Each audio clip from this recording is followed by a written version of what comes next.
They left me in the cold that Christmas morning, and the first thing I saw under the tree wasn't a ribboned box, but an envelope stamped with the county court's seal. Not a greeting, not a note, not even a lie to make the blow softer. Just that envelope, waiting for me like a verdict. I stood there in my robe, the kettle whistling behind me, and for a moment I thought my eyes had deceived me. At 78, your sight can betray you, but not like this. Not with something so deliberate. I picked it up carefully, as if it might break in my hands. The house was too quiet, the kind of quiet that used to mean my husband was still asleep. I hadn't heard a step outside, no car, no familiar laugh of my grandchildren rushing toward the porch. They'd promised they'd come early. "Christmas breakfast at your place, Grandma," they'd said. I'd even baked the cinnamon rolls they always begged for. Foolish old woman. I should have known better. My fingers weren't trembling when I opened the envelope. That part still surprises me. I thought I'd shake like I did the day they told me Henry wouldn't come home from the hospital. But no. My hands were steady, calm even, as though some part of me had been waiting for this truth to reveal itself. Notice of eviction, it read. Petitioner, Daniel Ellingham. My son. My own son. I stood there for a long time, reading the same lines again and again, until the words lost their meaning and became nothing more than shapes on paper. The kettle had gone silent. The rolls were cooling on the counter, and I suddenly became aware of how cold the floor felt beneath my feet. I'd left the heating on a low setting overnight, but the house still carried that December chill, the kind that creeps into your bones and stays. I walked to the window. The yard was covered in frost, the breath of winter settling on every branch, every stone. Our old oak tree, the one Henry planted the year Danny was born, was shining as if dusted with sugar. I used to decorate it with Danny when he was little, hanging the wooden stars he made at school. Back then, he held my hand tightly, proudly. He used to say, "Mom, this tree is ours."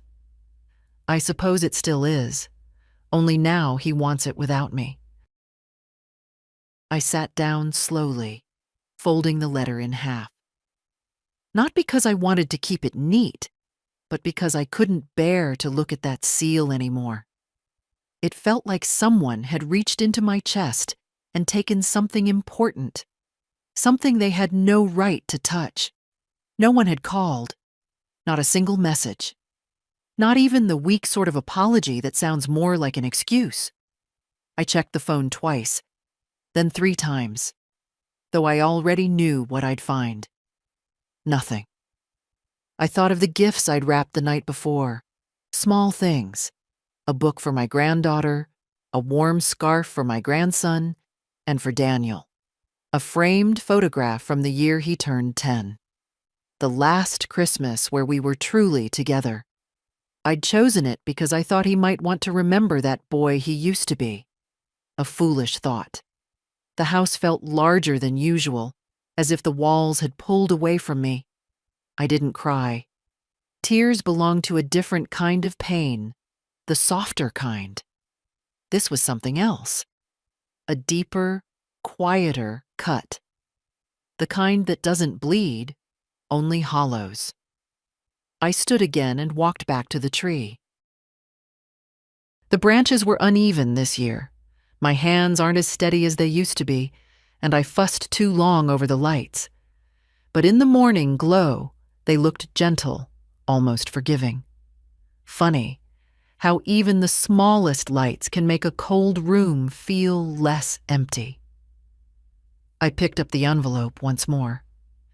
It felt heavier than it should have, like it carried not just paper, but years of small humiliations I'd ignored, the quiet dismissals, the way Daniel's wife would glance at my clothes as if measuring their worth. I'd turned a blind eye to all of it. I always thought that if I waited long enough, they'd soften toward me. That maybe love comes back when you don't demand it. But standing there, in the stillness of Christmas morning, I understood something with a clarity that felt almost cruel. Love doesn't return when you let people walk over you.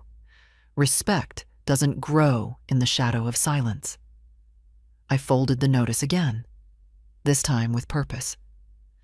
And then, very quietly, I whispered to the empty room, "All right then." A different kind of mourning had begun. I set the notice on the kitchen table, smoothing its edges the way I used to smooth Danny's hair when he was a boy. Back then, he'd lean into my hand, trusting, warm. Now the only warmth in the room came from the oven, where the rolls had long since gone cold.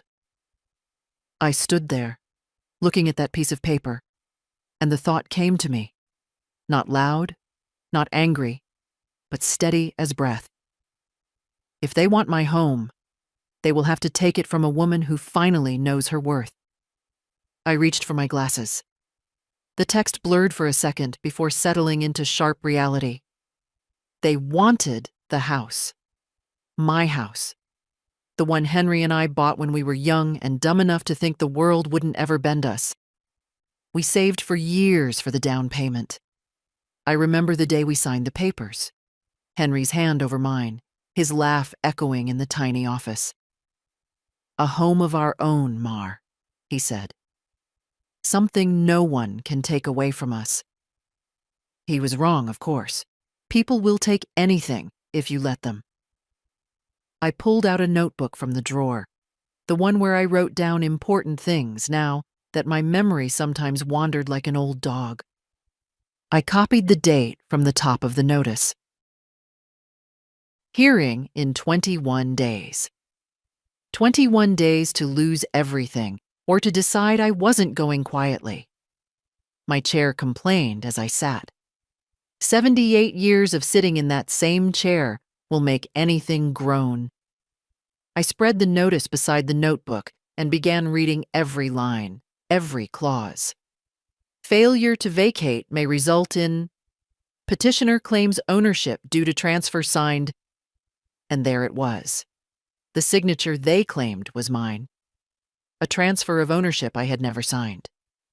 My first instinct was disbelief. My second was a memory.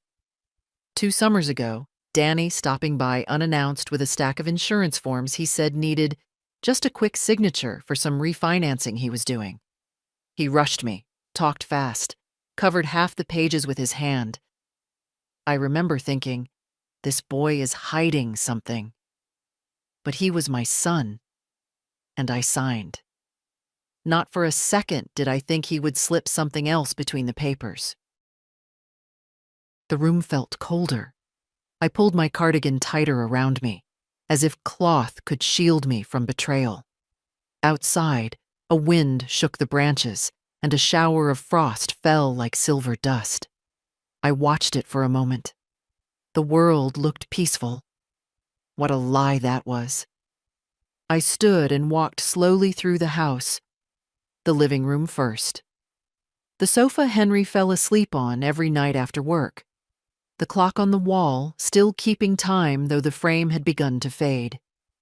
The crooked picture of Danny holding his first school project, a cardboard rocket he'd insisted could fly. I kept all these things because they were pieces of my life, pieces I wasn't ready to lose. I touched the mantel, the familiar grain of old wood smooth beneath my fingers. "This is my home," I whispered. Not to the house, but to myself. Mine. I thought of calling Danny, asking him why, asking him if he understood what he had done, but I could already hear his voice, smooth, practiced. "Mom, you must be confused. You must have misunderstood. Let me explain." Just enough reassurance to silence me, just enough condescension to make me doubt my own memory. No, not this time. Instead, I went to the hall closet, where Henry used to keep the important things. His toolbox, old tax returns, the binder with every receipt from when we renovated the kitchen ourselves. In the back, behind a stack of winter blankets I almost never used, was the folder I needed. The house deed. The original. My name. Henry's name. No transfer. No amendments. No signatures forged in a moment of trust. I carried it to the kitchen table like it was something fragile. Spread it out beside the court notice. The truth and the lie side by side. For years I had let my son talk to me as though I were made of paper, thin, easy to fold. Perhaps he mistook age for weakness. Many do. But age is just time, and time has a way of sharpening some people instead of wearing them down. I sat there for a long moment, breathing slowly, letting my anger settle into something more useful. Resolve. It felt unfamiliar at first, then strangely comfortable, like a coat I hadn't worn in decades, but that still fit. I closed the notebook. "I'm not leaving," I said aloud. And hearing my own voice, steady and certain, made something inside me straighten. They wanted a quiet old woman. They were about to meet someone else entirely. By the time the morning light shifted across the kitchen floor, I had already made my decision. Not the loud kind, not the dramatic kind, the sort that settles into your bones like warmth after a long, cold walk. I folded the deed, placed it carefully in a plastic sleeve, and set it beside the notice. If they wanted a battle, I would give them one. But first, I had to secure the ground beneath my feet. The phone sat on the counter, silent and indifferent. I picked it up with a steadiness I didn't fully feel and dialed the bank. I'd been with them for 39 years.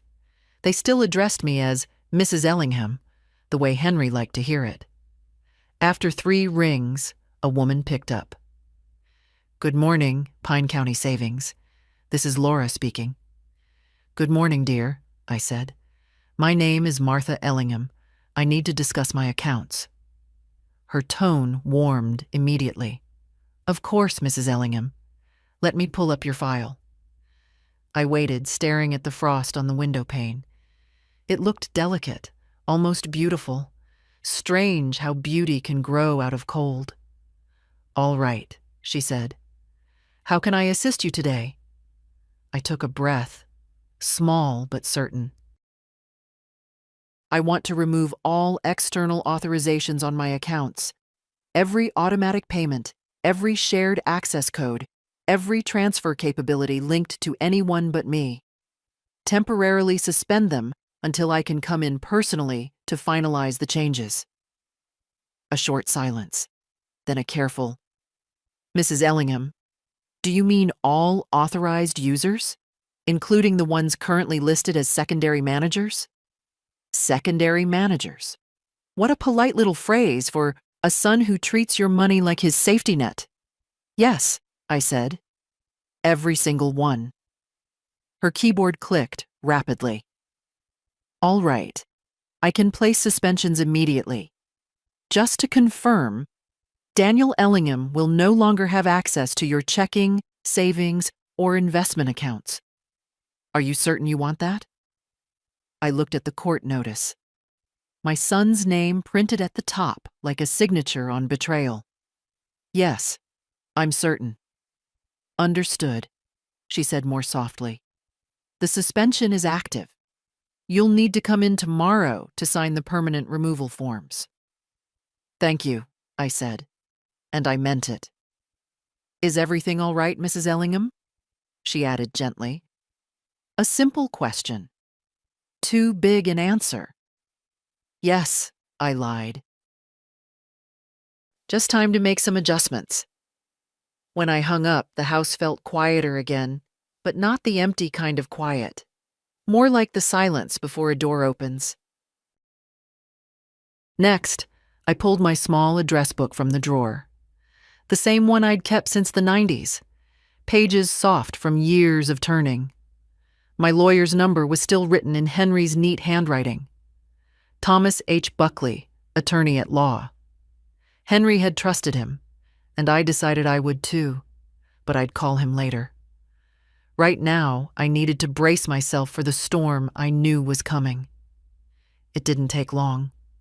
My phone chimed, a message from Daniel. "Mom, did you change something with the bank? Your mortgage transfer didn't go through. Call me." Mortgage transfer. So that was what he had been doing, using my accounts to maintain payments on a house I barely set foot in, a house his wife never allowed me to stay in for more than an hour. Another message came in before I finished reading the first. "Mom, seriously, I need you to call me ASAP." I set the phone down without responding. Let him wait. Let him feel for just 1 hour what I had felt for years, that ache of reaching for someone who isn't there. I tidied the kitchen slowly, wiping the counter, folding the towel, putting away the flour I had left out from baking the rolls. Those small movements steadied my breath. They reminded me that a woman who can keep a home running for decades can also reclaim it when someone tries to take it from her. The phone rang. This time a call. I didn't move to answer. It rang again. And again. 5 times in total before stopping. He'd call back. They always do when they need something. The rolls had cooled completely by now. I placed them into a tin, one of those old metal ones with a faded picture of Christmas candles. I covered it gently and slid it into the fridge. Maybe I'd give them to my neighbor later. Maybe I'd eat one myself. Or maybe I'd throw the whole tin out. I hadn't decided. The phone rang again. Danny. I let it go to voicemail. Instead, I went to the mirror in the hallway. The woman looking back at me wasn't frail. Older, yes. Softer in places, certainly. But the eyes, they were clear now, not clouded by excuses or the hope that people would change simply because you wanted them to. "This is my house," I said to the reflection, "my life, and I will not be pushed out of it." Another ring, another message. I walked past the phone without picking it up. Outside, the frost was melting. And for the first time in years, something inside me was thawing with it. By afternoon, the sky had turned the color of pewter, the kind of heavy gray that sits low over rooftops and presses against the windows. I made myself a cup of tea, though I barely tasted the first sip. My mind was already several steps ahead, moving toward the one task I had delayed far too long, calling an attorney. I took Thomas Buckley's card from the drawer, a plain cream rectangle with bold black lettering. Henry had trusted him. I trusted Henry. That would have to be enough. My hands were steady as I dialed. "Buckley Law Office, this is Karen speaking," a warm voice answered. "Good afternoon, dear. My name is Martha Ellingham. I need to speak to Mr. Buckley if he's available." "One moment," she said. I waited, listening to the faint hum of the office on the other end. Printers, murmured voices, the clink of someone's cup. Life moving as usual, unaware that someone's entire world had been upended by a single sheet of paper. "Mrs. Ellingham," a deeper voice finally came on the line. "It's been a long time.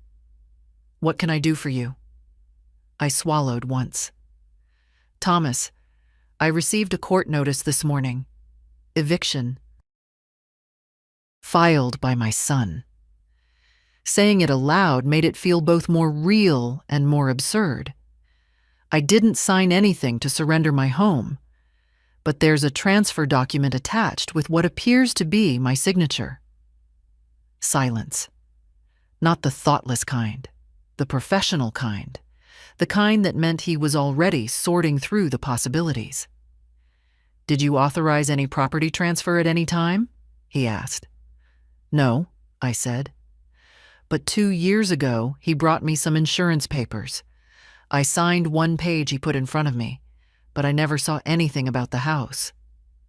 A bait and switch, Thomas said quietly. Not uncommon, unfortunately.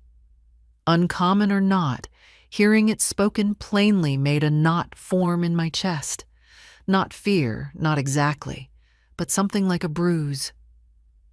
Mrs. Ellingham, he continued, I want you to bring the notice, the deed, and any documents you think he may have slipped into that packet. Do you have the original house deed? Yes, I said. I found it this morning. That's very good. That will matter. Now, did your son have power of attorney over you? No, I answered, but he had access to my bank accounts. Not anymore. Good, he said again, and I could hear the approval in his voice like a slow nod. I can meet with you tomorrow at 10. Don't sign or discuss anything with him until then. He's been calling all morning, I said. I imagine he has. Don't answer. His tone softened. Martha, I'm sorry you're going through this. I closed my eyes for a moment. Just hearing my name spoken gently loosened something inside me. Thank you, Thomas, I said. I'll see you tomorrow. When the call ended, the house felt different. Not lighter, not yet, but steadier. Like the ground beneath my feet had stopped shifting. I set the card down and looked at the two documents on the table, the real deed and the forged transfer. A strange pair. Truth and deception sitting side by side. The phone buzzed again. Danny. I let it ring until the sound became nothing more than background noise. A minute later, another message arrived. Mom, you can't just cut off payments. We need to talk.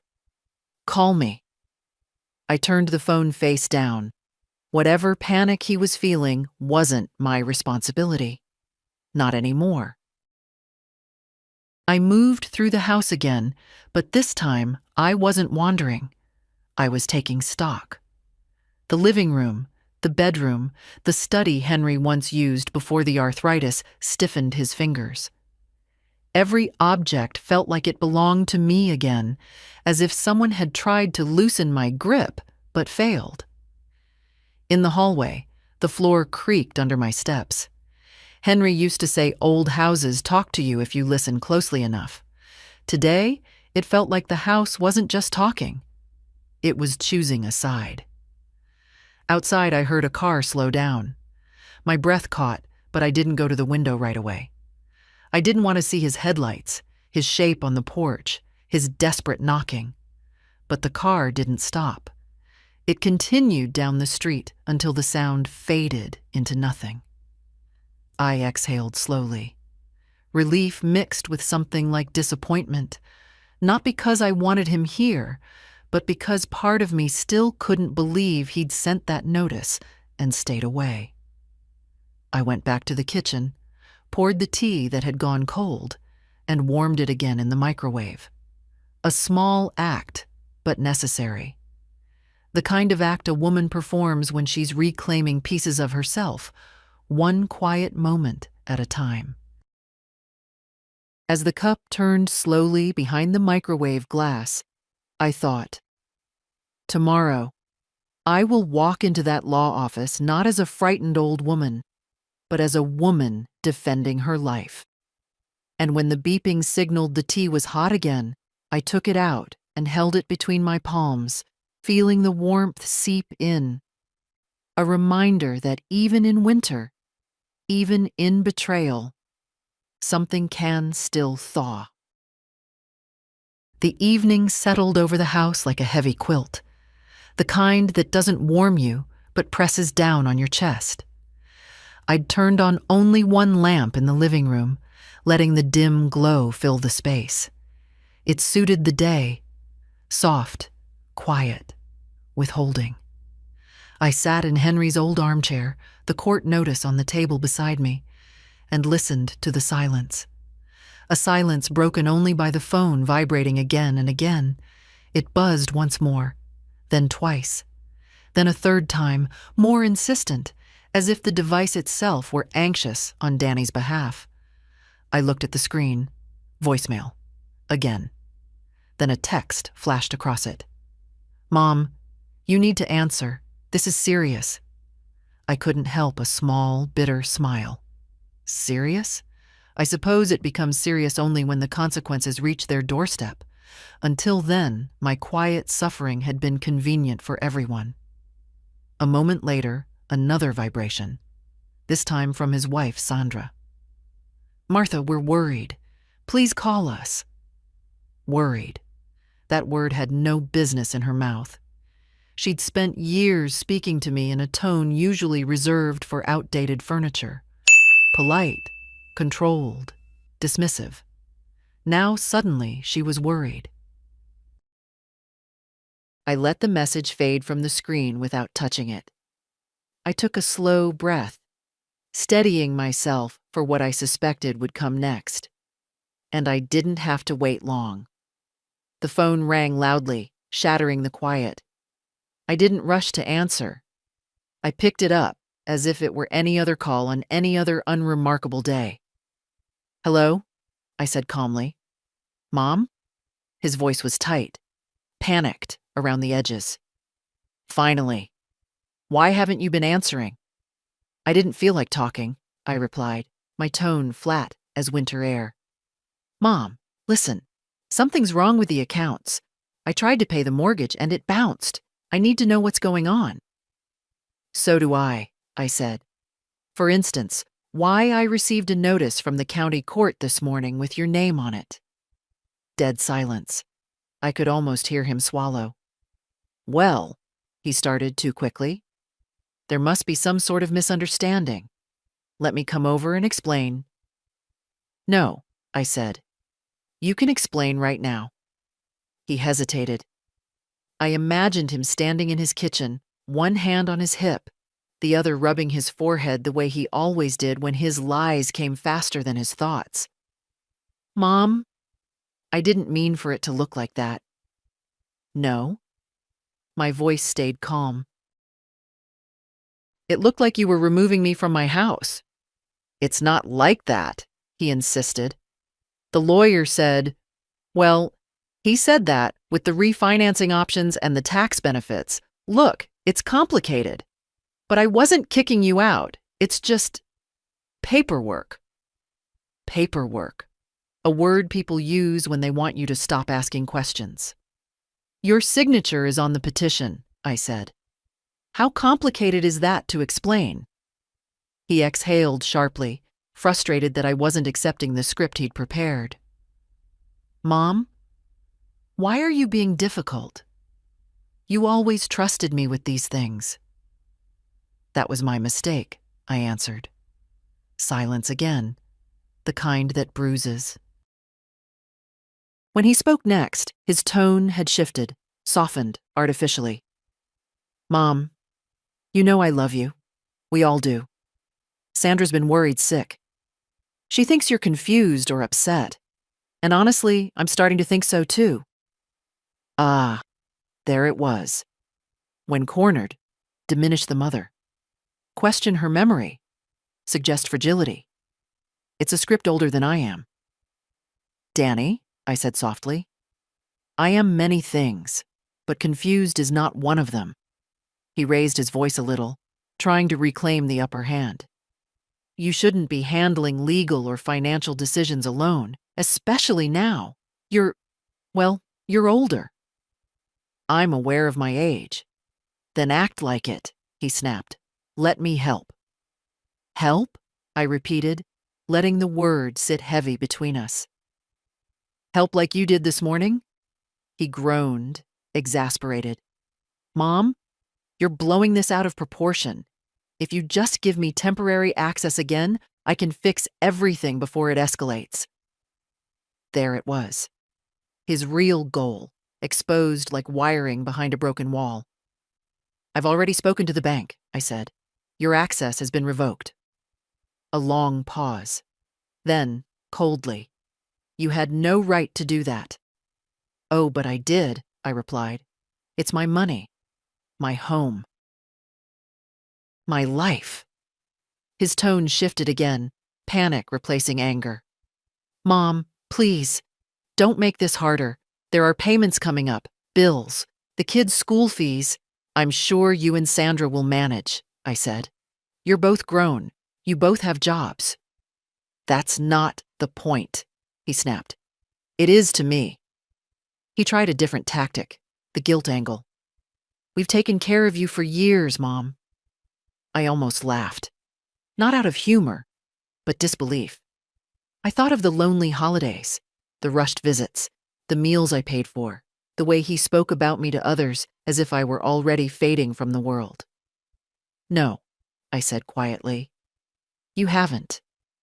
His voice wavered then, brittle as dry leaves.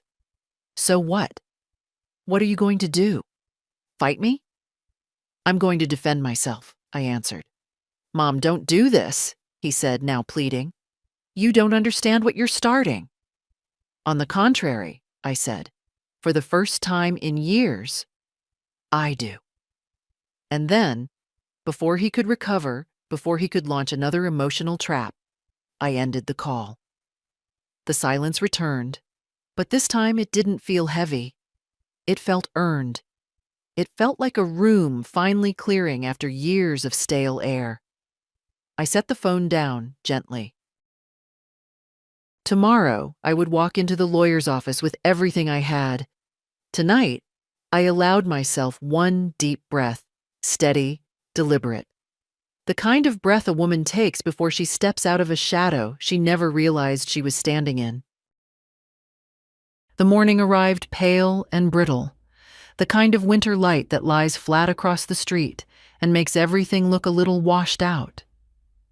I dressed slowly, choosing the navy coat Henry bought me for my 72nd birthday.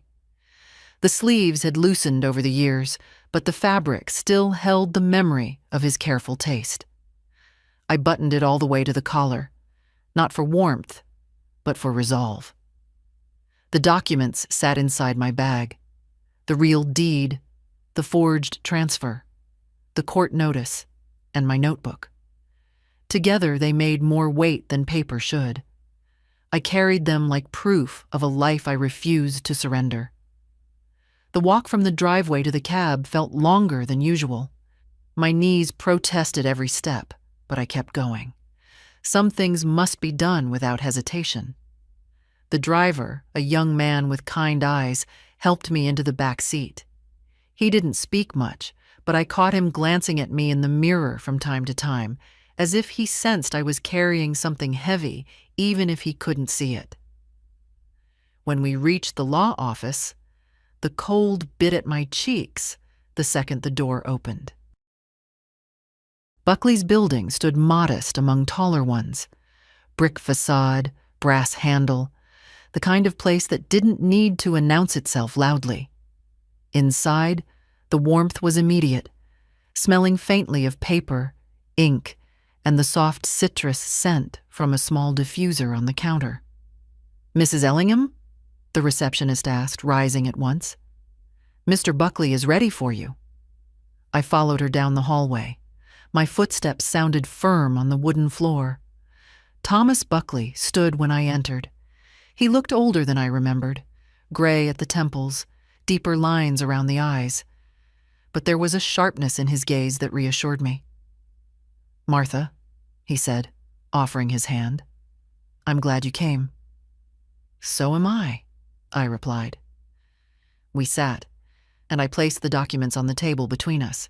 He examined each one with the patience of a man who has seen the worst people can do to those who trusted them.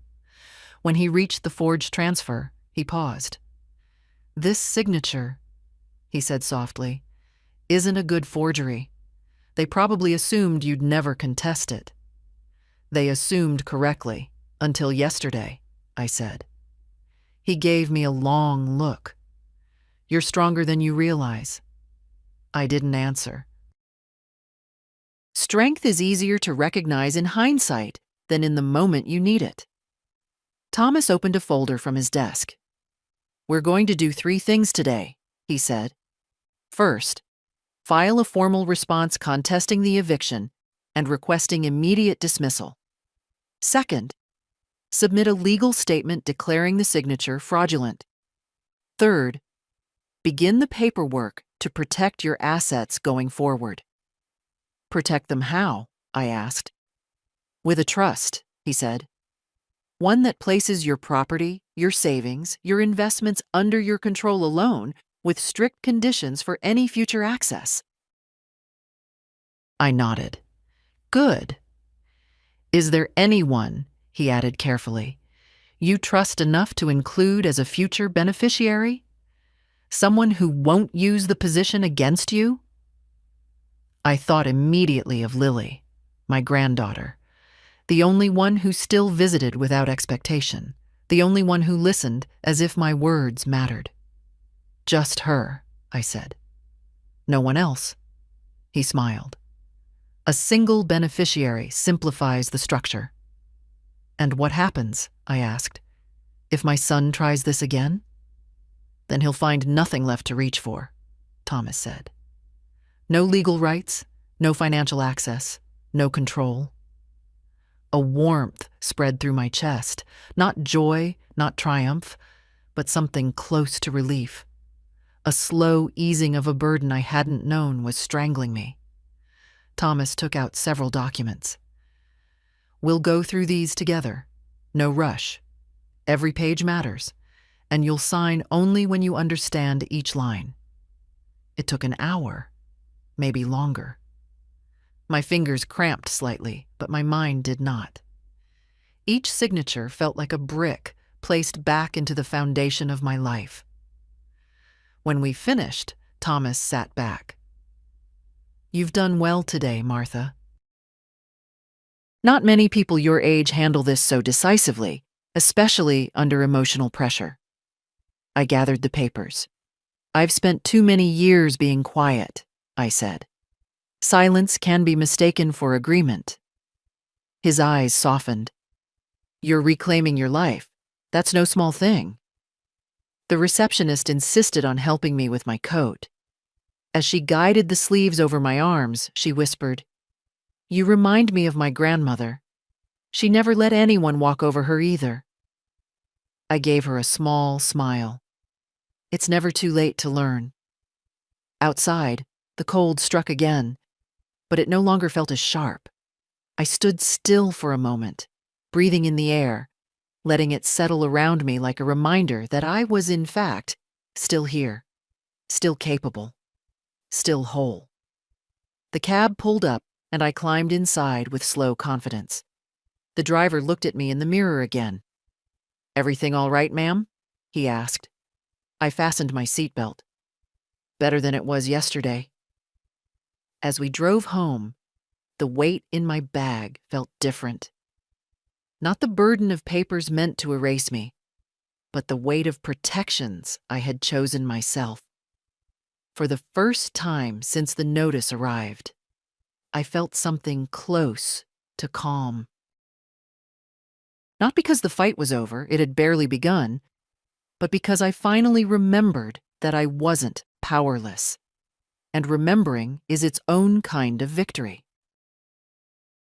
By the time I returned home, the sun was already low, hanging above the rooftops like a pale coin someone had forgotten to collect. I let myself into the house, closing the door quietly behind me. The air inside felt still, as if it had been holding its breath waiting for me. I set my bag down on the kitchen table, gently, almost ceremonially. Today it held the first real defense I'd had in years, and I wasn't ready to part with that feeling yet. I didn't turn on the overhead lights. Instead, I lit the small lamp by the window, the one with the fabric shade Henry always said. Made the room look warm even when the heat wasn't on.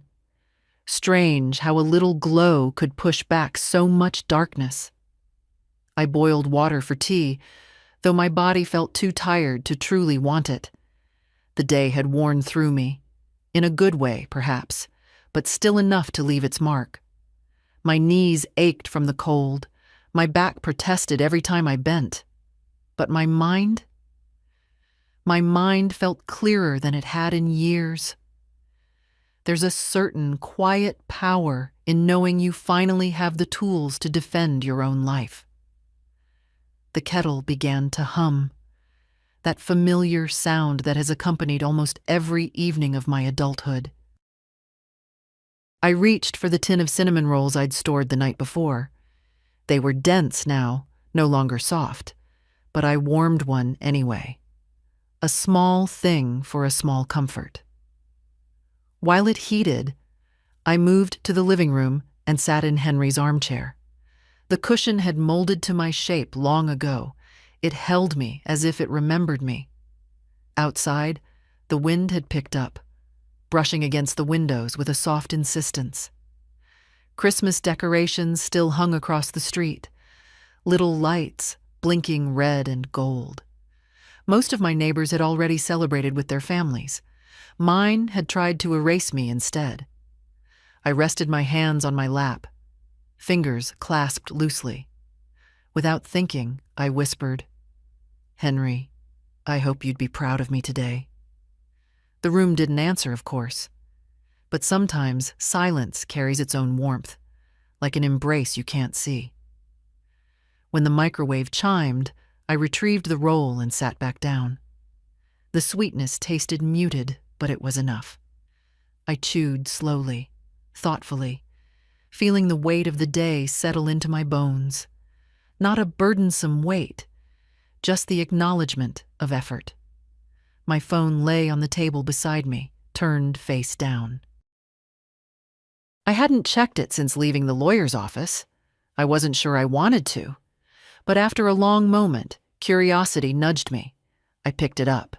17 missed calls, 11 messages. The most recent one from Danny. "Mom, please call.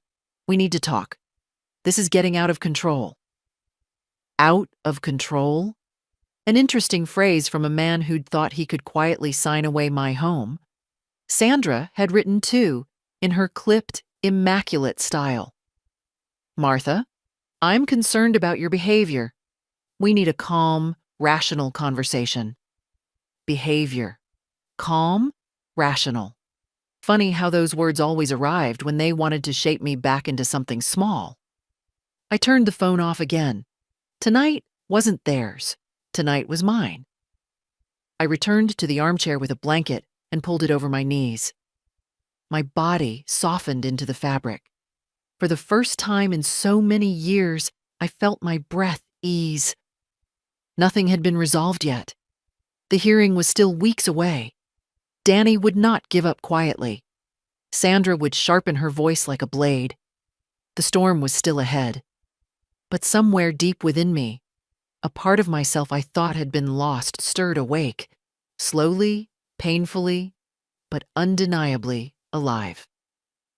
I looked at the tree in the corner of the room. Its lights blinked softly, the faint pine scent still lingering. Beneath it lay the gifts I'd wrapped for my grandchildren. My Lily's was at the front, a simple book, but chosen with love. I thought of her bright eyes, the way she always paused before leaving, as if she didn't want to step too far from me. If anyone deserved anything from me, it was her. I imagined her face when she learned what her father had done. The disappointment, the disbelief. She had a tenderness in her that was rare these days. A gust of wind rattled the window lightly. I sipped the last of my tea. It had gone cool. A chill moved across the room, settling at my feet. I tucked the blanket tighter and whispered, to myself, to the house, to whatever part of my life still listened. "I'm not afraid of them anymore." The words didn't echo. They didn't need to. They simply existed, firm and steady. Tonight wasn't triumphant or grand. It was quiet. A night of stillness after taking the first true step in protecting what was mine. And sometimes, quiet is the strongest victory a woman can have. The next morning arrived with a hard light, the kind that doesn't warm but exposes. It slipped through the curtains in thin, sharp lines, touching the kitchen counters, the backs of the chairs, the floorboards that had known every step of my life. I stood there for a moment in that pale brightness, hands wrapped around a mug of tea, letting the steam soften the stiffness in my fingers. I knew he would come today. Men like Danny don't tolerate losing control, not even for a night. And I had taken far more from him than access to my accounts. I had taken the certainty he carried like a second skin, the belief that I would bend. I had no intention of bending ever again. The knock came late in the morning, 3 sharp raps, assertive, impatient. I didn't hurry. I placed the mug down, straightened the blanket on the armchair, and walked to the door at my own pace. Let him wait. A little waiting never hurt anyone. When I opened the door, Danny stood there alone. No Sandra. His attempt at a calm expression didn't fool me. His jaw was tight, his eyes restless. He looked like a man who had not slept. "Mom," he said quickly, "we need to talk." "I assumed so," I replied. He stepped inside without waiting for the invitation. I closed the door behind him, noting how he glanced around the house as if taking inventory of everything he believed would soon be his. That alone told me I had done the right thing hiring Thomas. Danny stood in the middle of the living room, hands on his hips, breathing tight. "Why did you cut off all the bank permissions? Why didn't you answer your phone? What's going on with you?" I walked past him and took my seat in Henry's armchair. "Sit if you'd like," I said. He remained standing. "Mom, this isn't funny. I had payments scheduled. Commitments. You can't just—" "I can," I said gently. And I did. He closed his eyes for a moment, as if steadying himself. "All right. Fine. Let's discuss this. Rationally." He added that word with the same patronizing tone Sandra had used in her message. "I'm perfectly rational," I said. He let out a short, humorless laugh. "Really? Because from where I'm standing, it looks like you're sabotaging your own security. That's what this house transfer was supposed to be about: protection, tax benefits, stability." I looked him squarely in the eye. "I spoke to Thomas Buckley yesterday." That stopped him. His face twitched. He hadn't expected that. "I'm having the eviction dismissed," I continued, "and the signature you submitted will be legally challenged as fraudulent." His voice hardened. "Mom, you're being dramatic. I didn't forge anything." "You handed me papers to sign without disclosure," I said. "That is enough." He stepped forward. "Do you have any idea what a mess you're creating?"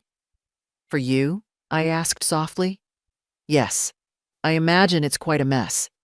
He ran a hand through his hair, pacing now. "Mom, listen. Sandra and we've been under a lot of pressure. The kids have school, the mortgage. Your finances," I interrupted, "are not my burden." He froze, staring at me as though he'd misheard. I continued, my voice calm, steady, almost quiet. "I raised you. I paid for everything until the day you moved out. I helped with every crisis you invented. I covered debts, school fees, medical bills, and more lies than I care to count. And now you want my home." His face flushed. "I don't want your home, You filed the petition," I said. "Whatever words you choose now won't change that." He stepped closer again, lowering his voice as though trying to regain the upper hand. "Mom, you're 78. This house is too much for you. You could fall, get hurt. We're just trying to keep you safe." I straightened in my chair. "I am safer now than I have ever been." He blinked. "I've placed everything into a trust," I said. "Everything. Under my control until my death." And when I'm gone, Lily will inherit. Only Lily.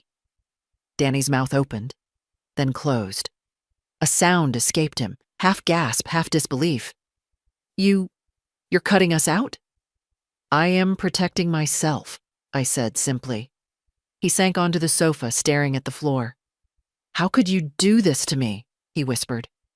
That struck me, not with guilt, but with clarity. I didn't do anything to you, I said. I stopped doing things for you. That's different. He looked up, eyes shining with a frustration he could no longer disguise. You're my mother. You owe me. I owe you nothing, I said. The silence that followed was unlike any we'd shared before. He looked at me not with anger now, but with something closer to fear. The realization that the woman he'd leaned on, manipulated and dismissed, had finally stepped out of the role he'd assigned her. He stood abruptly. Sandra will want to talk to you, he muttered. She can call my lawyer, I answered. He stared at me for a long moment, as if trying to find the mother he thought he could control. But that woman was gone. Finally, without a word, he walked to the door. And for the first time in my life, I didn't follow. I didn't soften. I didn't apologize. I simply let him go. When the door closed behind him, the house let out a soft creak, as if settling into a new shape, a freer one. I sat back in the armchair, pulling the blanket over my knees, listening to the quiet afternoon unfold around me. It was not triumph, I felt, nor sorrow, just truth. And the truth was steady. Lily came that afternoon, just as the light began to dim and the cold pressed tighter against the windows. I heard her footsteps on the porch before she even knocked, light, quick, a little uncertain. She always approached my door like someone entering a chapel, with respect, with care. Not like her father, who barged in as though every threshold belonged to him. When I opened the door, her face softened with immediate relief. Grandma, are you okay? She asked, stepping inside and closing the door gently behind her, as if shielding me from something. I'm all right, dear, I said. Come in. The kettle's warm. She removed her gloves, stuffing them into her coat pockets, and followed me to the kitchen. She watched me move, concern clouding her eyes, the way children look at someone they love when they're afraid of what they might hear. Dad's been acting strange, she said suddenly. He won't tell me anything. Mom's tense. They keep whispering. I knew something was wrong. I poured the tea, placing her cup in front of her. Your father filed to evict me, I said quietly. Her breath caught, small, sharp. Evict. Grandma, what? Why would he do that? The innocence in her question stung more than the event itself. She didn't yet understand how people can twist themselves into shapes that suit their wants, even when those shapes cut the ones they came from. He thought he had the right, I said. He thought I would accept it. She pressed her hand to her forehead, overwhelmed. I don't understand. He always swore he would take care of you someday. I almost smiled. People say many things, Lily. What matters is what they do. She looked at me with those soft, earnest eyes that held none of Sandra's coldness and none of Danny's entitlement. Did he trick you into signing something? Yes, I said. But I've taken steps to protect myself now.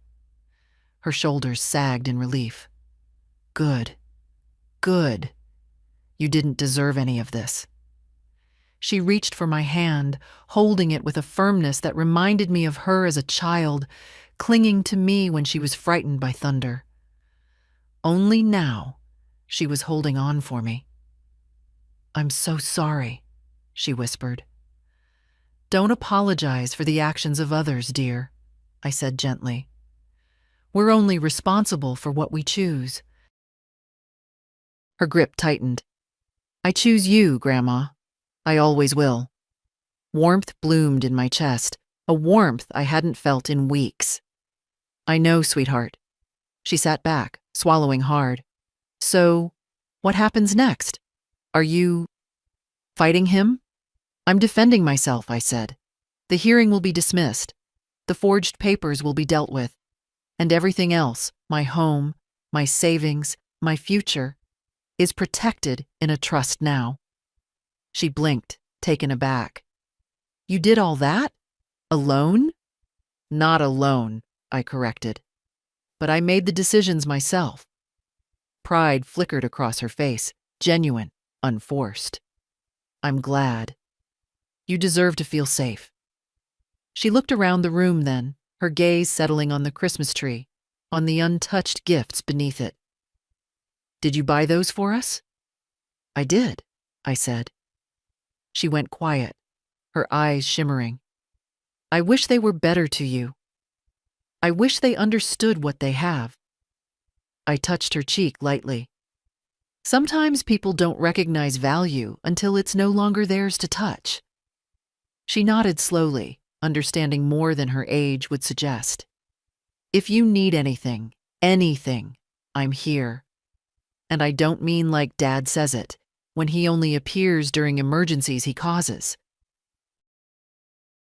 I mean it. I know you do, I said softly. She helped me wash the cups afterward, drying them with the old cotton towel Henry used to use. She moved through my kitchen like she belonged there, not as a guest, but as family should. When she finally put on her coat to leave, she paused at the door. Grandma, whatever happens, please don't think you're alone. I stood straighter. I'm not alone, Lily. Not anymore. She hugged me tightly, fiercely, nothing delicate about it, and then stepped out into the cold. I watched her walk down the steps, her breath forming little clouds in the fading light. She didn't hurry. She looked back twice. When I closed the door, the house didn't feel empty. It felt claimed by me, by truth, by the quiet strength that had finally woken up inside my bones. Tomorrow would bring its own storm. But tonight, I had something solid again. Someone who still saw me. The next morning began before I was ready for it. Sleep had come in thin scraps, drifting in and out like someone pacing outside my bedroom door. I rose early anyway. There are days when you must meet life head on, even if you feel made of nothing but creaking joints and stubborn breath. This was one of those days. A light snow had fallen overnight, dusting the yard in a soft white layer. It made everything look peaceful, though peace was the last thing stirring inside me.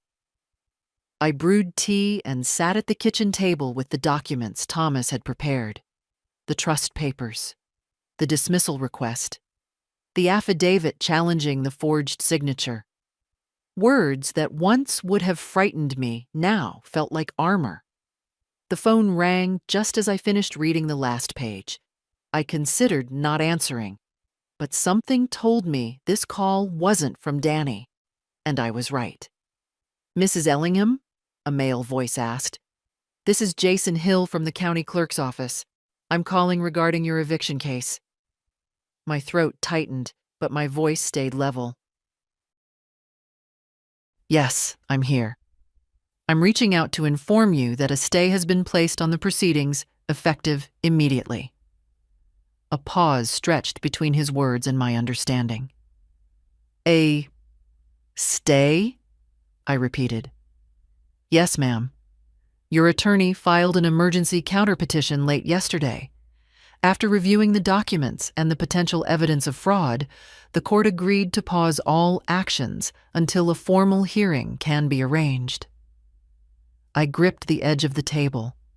For a moment, it felt as though the air around me had turned too thick to breathe. So, I don't have to leave my home, I said. Not now, he confirmed. And given the circumstances, not likely at all. My eyes drifted to the tree in the corner of the living room, its faint lights still glowing from the night before. The house seemed to exhale with me. Thank you, I said softly. Truly. When I ended the call, I sat very still, not out of shock, but out of a quiet recognition. Something had shifted, not finished, not resolved, but shifted in a way that could not be undone. I was still holding the table when the phone buzzed again, this time with a message from an unknown number. It was Thomas. Court granted the stay. We move next to have the petition dismissed entirely. I'll handle all communication. Do not answer your son or his wife. Rest today. Rest. If only that were as simple as it sounded. I stood and walked slowly through the house. The floor felt different under my feet. Not lighter, but steadier. I paused in the hallway where Henry's picture hung, his smile caught forever in that warm half-tilt. I touched the edge of the frame. Well, I murmured. We're not done yet, but we're getting there.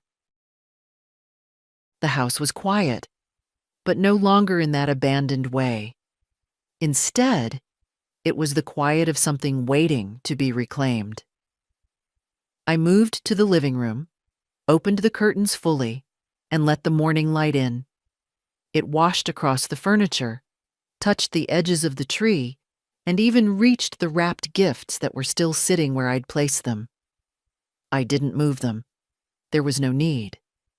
A soft knock came at the door, not sharp, not demanding. I knew even before opening it who it would be. My neighbor, Sarah, stood outside holding a small casserole dish. You mentioned you weren't feeling well last week, she said. I made too much stew and thought you might want some. Her kindness slid into the room like warmth from a cracked door. I hadn't realized how cold I'd been. I accepted it with a grateful nod. Thank you, dear. She hesitated. Your son's car was here yesterday. Everything all right? I looked at her, really looked, and saw no judgment, only human concern. Yes, I said simply. Everything is finally beginning to be all right. After she left, I took a spoonful of the stew. It was simple, hearty, full of root vegetables and thyme. Food that reminded me the world was still capable of gentleness. Later in the afternoon, another message came from Thomas. Initial review suggests your son's filing will not hold. Prepare yourself for the possibility that he will become desperate. Desperate? Yes. I had already seen the edges of that breaking in him, but now the law was behind me, and more importantly, my own spine. I closed the phone and placed it on the table. Outside, snow began to fall again, soft flakes drifting in slow spirals, covering the world in a fresh white layer.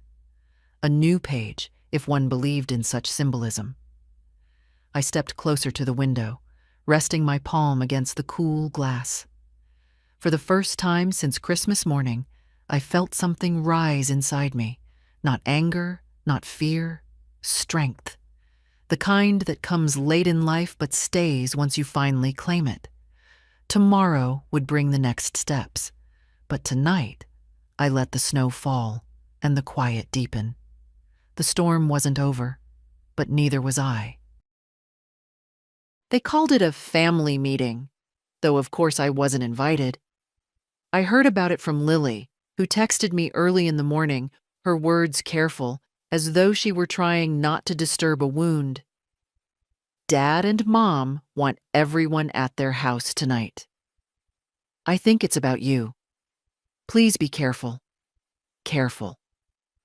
At 78, I've learned that carefulness is sometimes the last thread that keeps a person standing. But I had no intention of staying home like a child sent to the corner.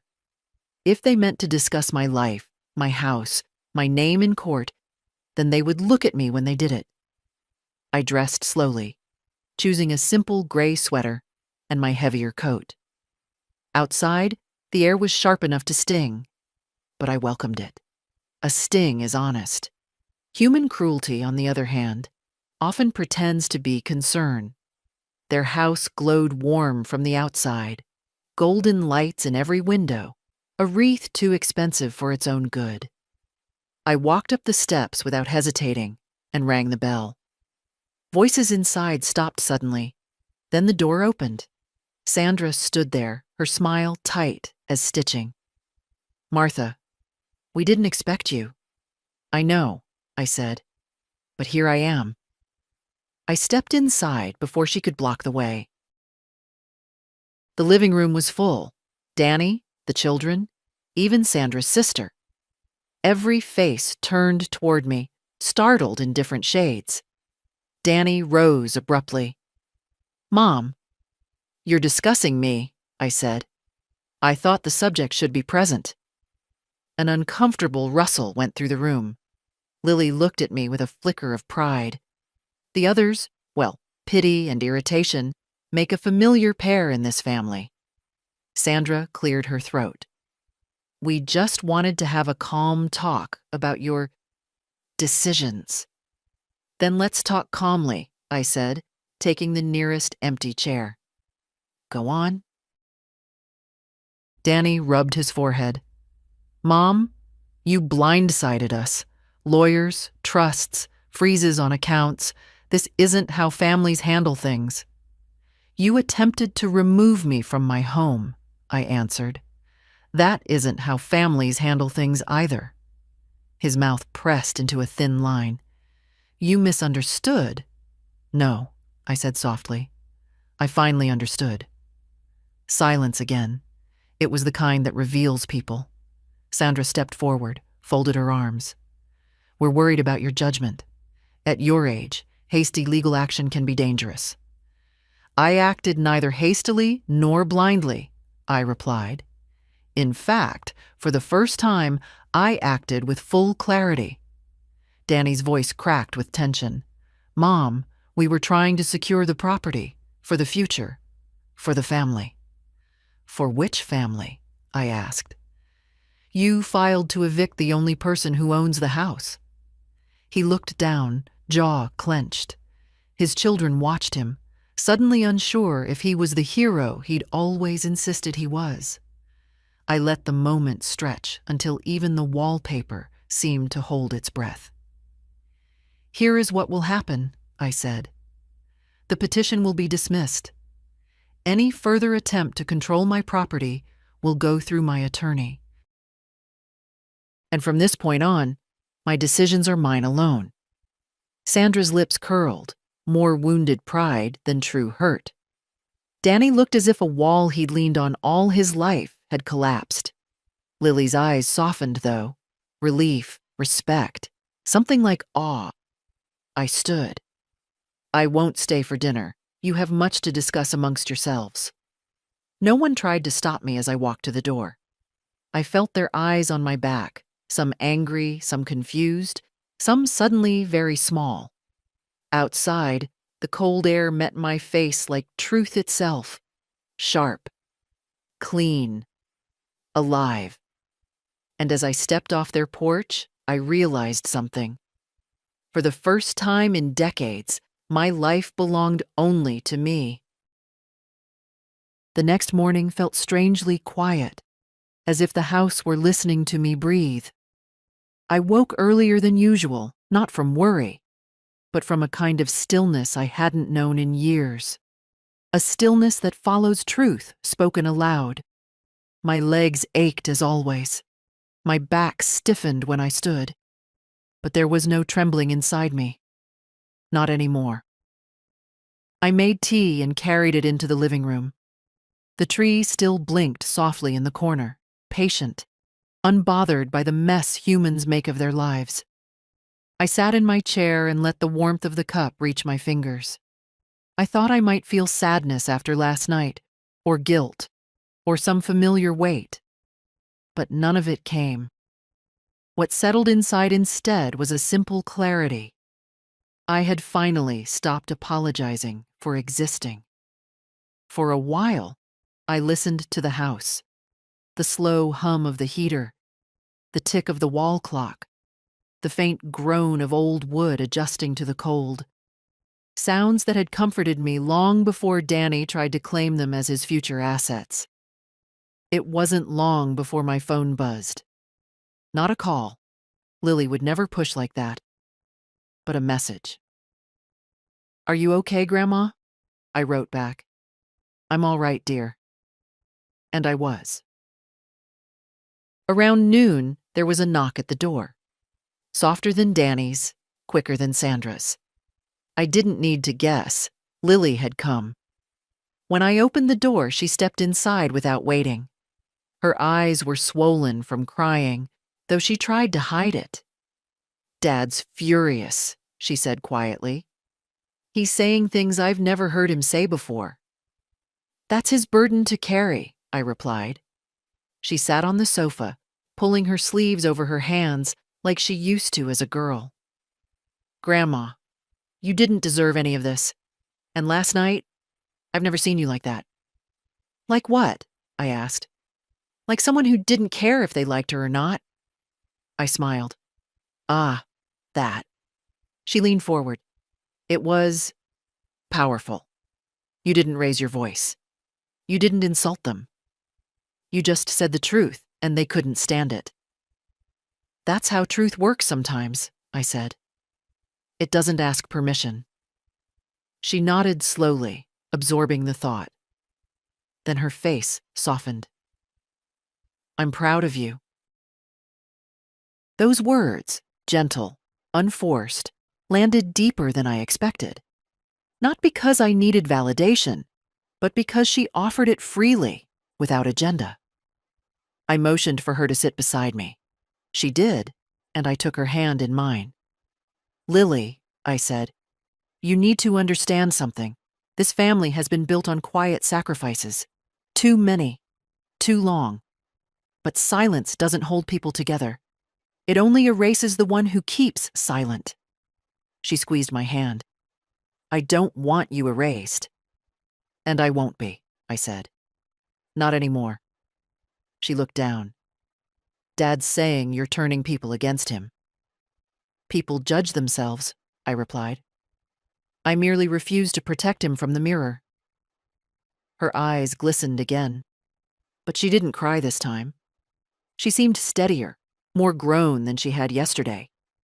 Being told the truth, real truth, does that to a person. "Whatever happens now," she said, "I'm with you." "I know." And I did. Her presence felt like the first warm day after a brutal winter. Not spectacular, not dramatic, just real. We spent the next hour in easy conversation, nothing heavy. She helped me replace a bulb in the hallway fixture, carried a box of decorations to the closet, and fussed at me for trying to lift a chair on my own. The house felt lighter with her in it, as if she'd opened a window no one had noticed before. When she finally put on her coat, she paused at the door. "Grandma, last night, when you walked out, I realized something." "What's that?" I asked. "You weren't just defending your house. You were defending the part of you they forgot to see." I touched her cheek, brushing away a tear that had escaped despite her effort. "And you, my dear, remembered it." She hugged me tightly before leaving. When the door closed behind her, I stood there for a long moment, letting the quiet return around me. Last night had been a confrontation. Today had been understanding. Tomorrow, who knew? But for the first time in a long time, I wasn't afraid of any of it. I had my own voice now. And once a woman retrieves her voice, it becomes very hard to silence her again. The days that followed unfolded with a strange, deliberate slowness, as if time itself wanted me to feel every shift taking place around me. The air had turned sharper, the mornings colder, but inside the house something had warmed. Maybe it was the silence finally working in my favor. Maybe it was simply the relief of no longer pretending. I was in the kitchen making oatmeal when my phone began vibrating across the counter. Danny. Again. His name flashing like a warning rather than a welcome. I let it ring until it stopped. A moment later, Sandra's name appeared, then disappeared. Neither left a voicemail. They were learning, finally, that access to me was no longer automatic. By noon, the knocking started. A heavy fist on the door, impatient, uneven. Danny. "Mom," he called, voice cracking on the last note. "Open the door. We need to talk. Now." I didn't move. I continued stirring the pot on the stove, letting the oats thicken. His knocking grew harder. "I know you're in there," he said. "Your car's here. Don't do this." Do what? I wondered. Not surrender? Not fold neatly back into the shape he preferred? He knocked again, then again. A final set of short, sharp raps. And then, unexpectedly, silence. A moment later, I heard him speak through the door, no longer shouting, but something worse. Pleading. "Mom, please. You're ruining everything."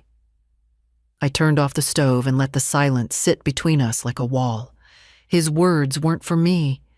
They were for the idea of me he needed, pliant, forgiving, profitable.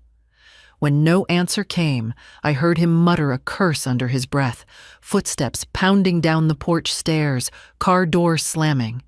The engine roared, tires spat gravel, and he was gone. I exhaled long and slow, feeling the air leave me like a weight. This wasn't victory. It wasn't satisfaction. It was simply the cost of truth.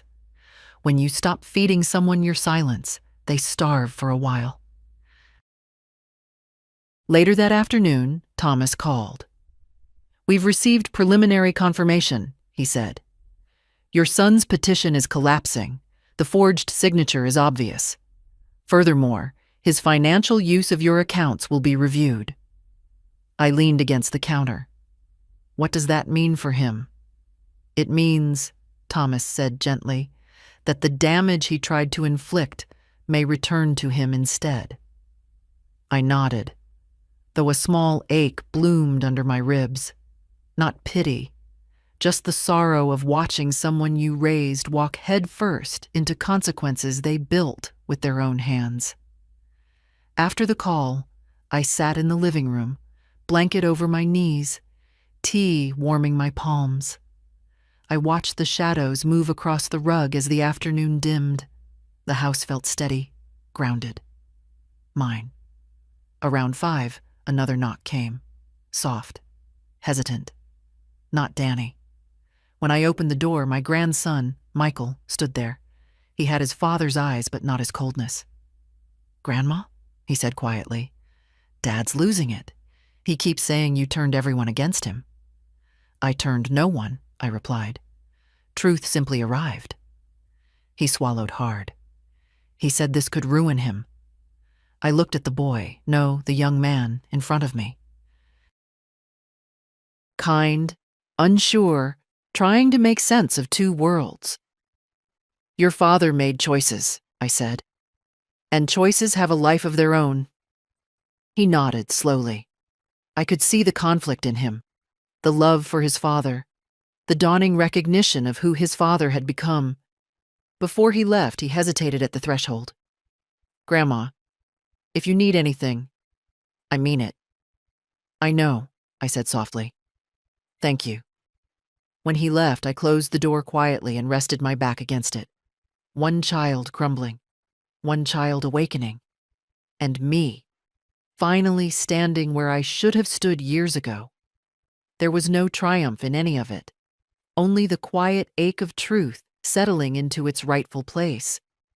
But as I looked around my living room, at the walls that had held my life, at the light softening into evening. I felt something steady inside me. No matter how they twisted, no matter how they shouted, no matter how desperate they became, I was no longer someone they could move. Some mornings arrive softly, without asking anything of you. Others come with a quiet certainty, as if they're placing a hand on your shoulder and saying, "It's time now." That morning felt like the latter. I woke before sunrise, the sky still a deep blue pressing against the windows. My joints were stiff, but the ache no longer felt like a burden, more like a reminder that even old wood can hold a house upright. I moved slowly through the kitchen, turned on the kettle, and watched the thin stream of steam curl into the dim air. When the tea was ready, I took it to the window. Outside, a thin layer of snow glimmered under the streetlights. The world felt calm. My world felt mine again. I spent the morning sorting through papers, not the frantic kind of sorting people do when they're afraid, but the deliberate kind of a woman taking inventory of a life she intends to keep. Receipts, letters, tax papers, old notes from Henry. I placed everything important into one tidy stack. It felt like sweeping out corners where fear had been gathering dust. Around noon, Thomas called again. "The petition is officially dismissed," he said, his voice steady, almost pleased. "Your son has no legal standing. The forged document is being investigated." I closed my eyes briefly. "Thank you, Thomas. You're protected now," he added. "The trust holds everything. No one can interfere. Protected." Such a small word for something that felt like a door finally locked from the inside. After the call, I sat in Henry's chair with my tea and let the house settle around me. It no longer felt like a battlefield. It felt like it was breathing with me, quietly relieved. Later in the afternoon, Lily arrived. She didn't knock this time. She tapped gently on the glass pane beside the door, the way she did when she was little and wanted me to look up from my knitting. When I opened the door, she stepped in with a smile that didn't hide anything. Not fear, not sorrow, just warmth. "I heard," she said softly. "It's done," I replied. She sat opposite me, folding her hands in her lap. "Dad's not handling it well." "I imagine not. He keeps saying you've betrayed him." I let out a slow breath. People often call it betrayal when someone stops letting them exploit kindness. Lily nodded, her eyes shining with understanding that felt new and honest. "I'm glad you fought back." I touched her hand. "I didn't fight him, dear. I fought for myself." She smiled then, a small, sorrowful smile. "I wish Mom and Dad could see you like I do." "They see what suits them," I said, "and that's no longer my responsibility." We spent the afternoon together, cleaning the living room, putting away the last of the decorations. Lily insisted on carrying the heavier boxes, scolding me each time I tried to lift anything more than a book. She hummed as she worked, an absent little tune she'd picked up from her childhood. The sound filled the house gently, like stitching, mending a tear. At one point, she looked at the tree, still lit in the corner. "Do you want me to help you take it down?" "No," I said. "Not yet. Let it stay a bit longer. It was a bad Christmas, but it doesn't mean the tree has to suffer for it." She laughed quietly. When she left that evening, she hugged me in that fierce way of hers, as though she was trying to anchor something in me. Maybe she was. Maybe she succeeded. After she walked out into the snow, I stood at the doorway watching her footprints fade. Then I closed the door and turned the lock with a click that sounded like a promise. I sat once more in Henry's armchair, drew the blanket over my knees, and listened to the stillness. Not loneliness, not emptiness, just peace. For the first time in many years, the house didn't feel like something slipping away from me.